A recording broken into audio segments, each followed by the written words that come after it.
Under the order of resolutions, we have House Resolution, 150, offered by Representative Buckner.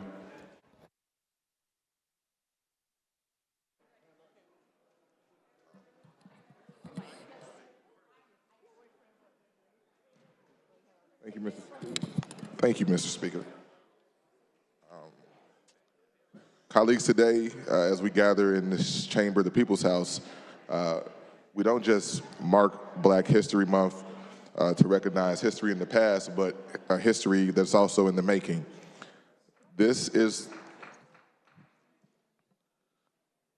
the body where Abraham Lincoln, the great emancipator, began his political career in 1832. He was a member of the Illinois House, where he learned the power of government to shape a nation. But while Lincoln would one day help end slavery in this country, we cannot ignore that this very institution, the Illinois House of Representatives, was not always on the right side of history. Before Illinois became a beacon of progress, it was a place where Black people were restricted, marginalized, and denied their most basic rights under the law. The Illinois Black Codes created a legacy of oppression. The Illinois Black Codes passed by this legislature stripped Black people of political power, barring them from voting, holding office, and serving on juries. Because of these codes, free Black residents were truly not free. They were required to carry certificates of freedom at all times to prove that they weren't escaped slaves. Without papers, they could be sold, arrested, fined, or even brought back into slavery. Illinois passed laws to keep free Black people from settling here at all. The 1853 Exclusion Act, approved by our predecessors in this chamber, made it illegal for free Black persons to even enter the state. This House rejected anti-slavery petitions from abolitionists, dismissing them as the work of troublemakers. Instead of standing for freedom in an earlier time, this body passed resolutions condemning abolitionists and seeking to keep Illinois a quote-unquote white state. That is why today is so important. Because today, for the first time in our state's 206-year history, this chamber is led by a Black man, Speaker Emanuel Welch. As I previously stated, Illinois did not always make room for Black leadership. It once shut the doors to people who looked like Speaker Welch, people who look like me, and people who look like millions of Illinoisans that we serve here today. But today, those doors are not just open, they are being held open by the very people this House once tried to exclude. Mr. Speaker, we recognize you today, not just because you've made history, but because you understand the weight of that history. You stand on the shoulders of John W.E. Thomas, the first Black legislator in 1877, who fought against the very laws this House once passed.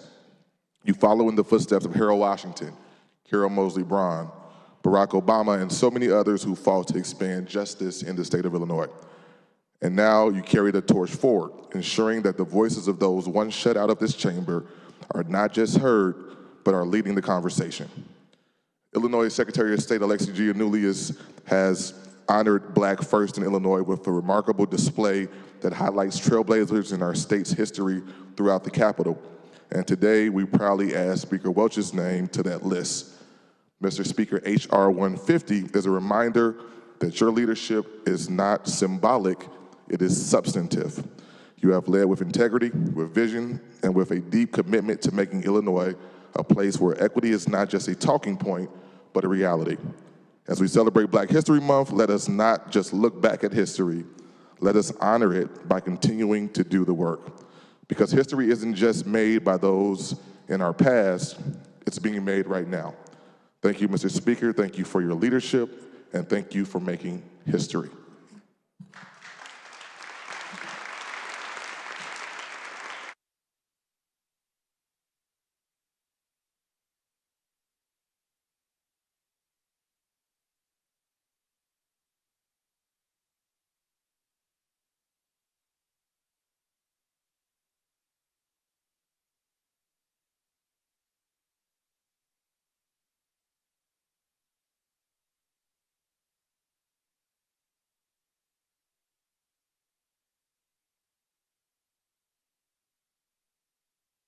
what's that?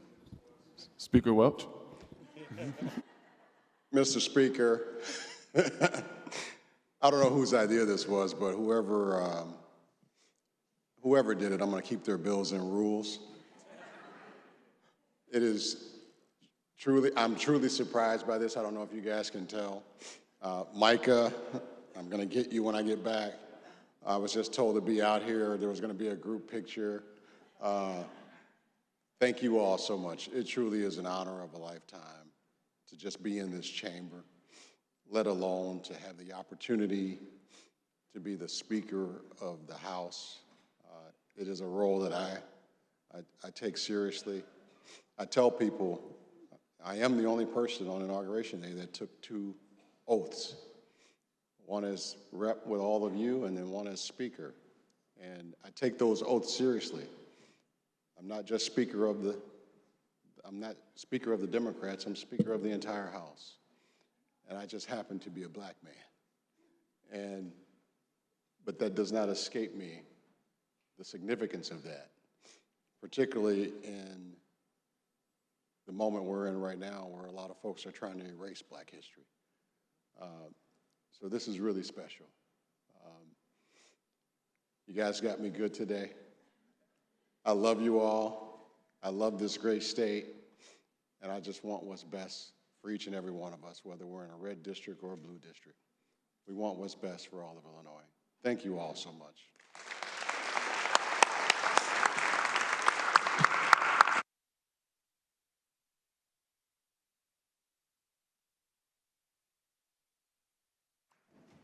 Representative Buckner moves for the adoption of House Resolution 150.